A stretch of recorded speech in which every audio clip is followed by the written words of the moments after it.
Salam anak sekolah minggu, apa kabar semua? Semoga kalian baik-baik saja.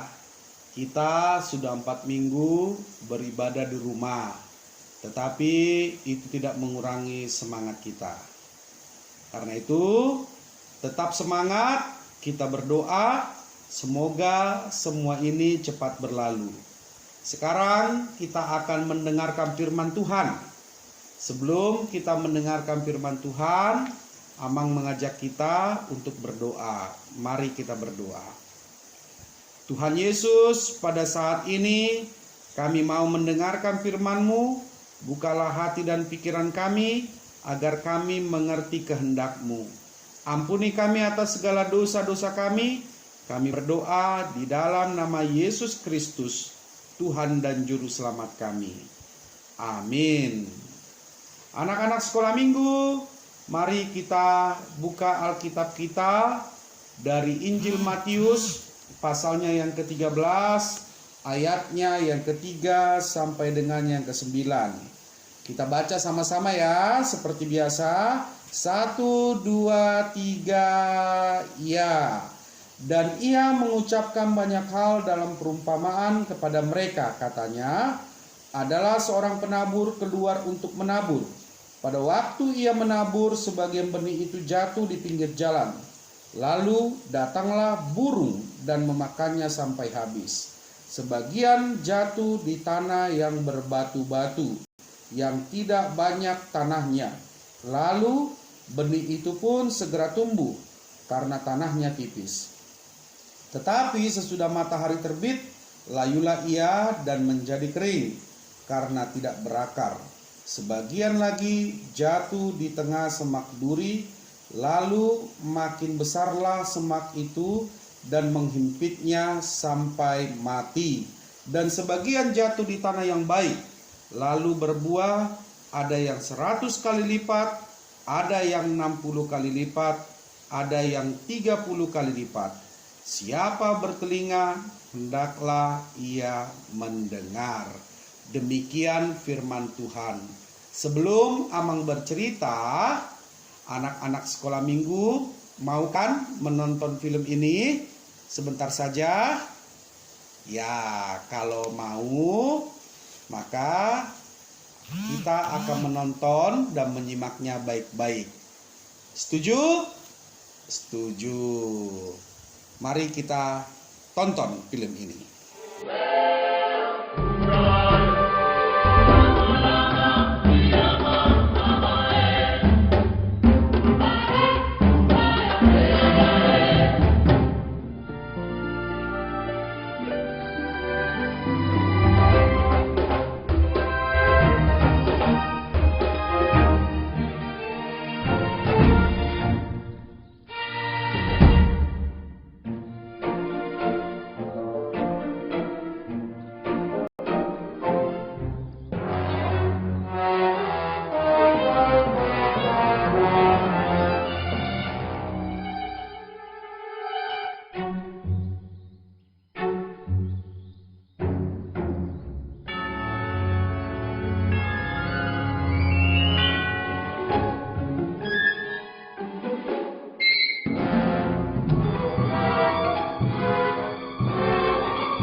Anak-anak sekolah minggu, bagaimana dengan filmnya?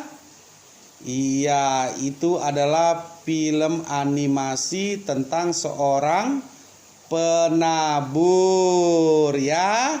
Nah, baiklah, sekarang kita akan mendengarkan firman Tuhan.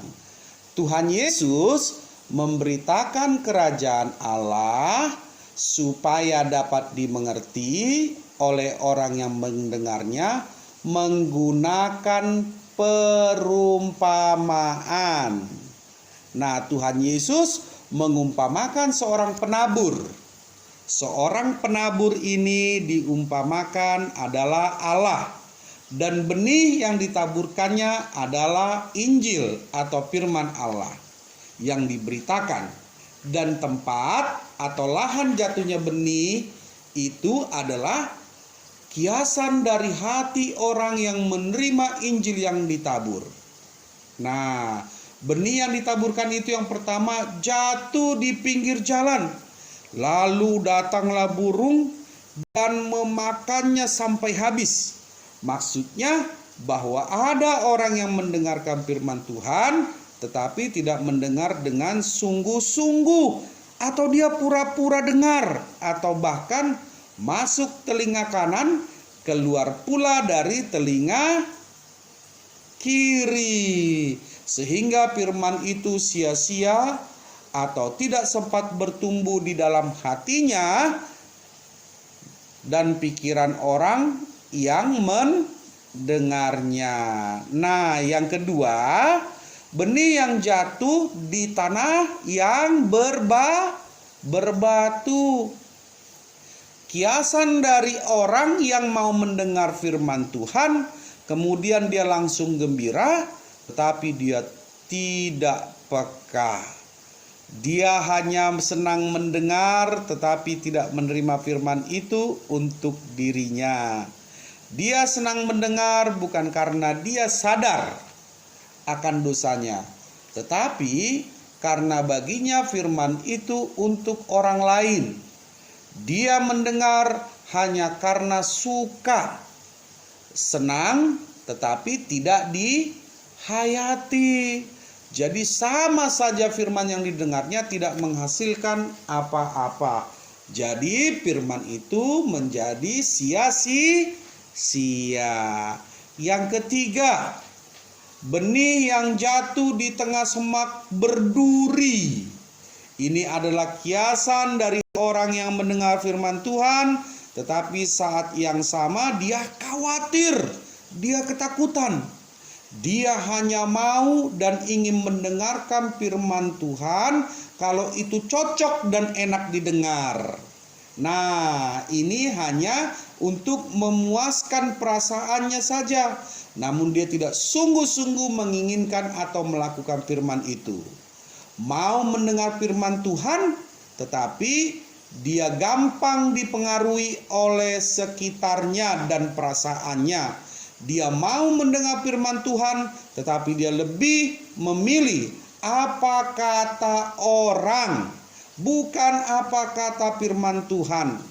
Pengetahuannya dan keinginan hatinya tidaklah sesuai dengan firman Tuhan. Jadi firman Tuhan itu tidak bekerja di dalam hatinya. Yang keempat, benih yang jatuh di tanah yang baik.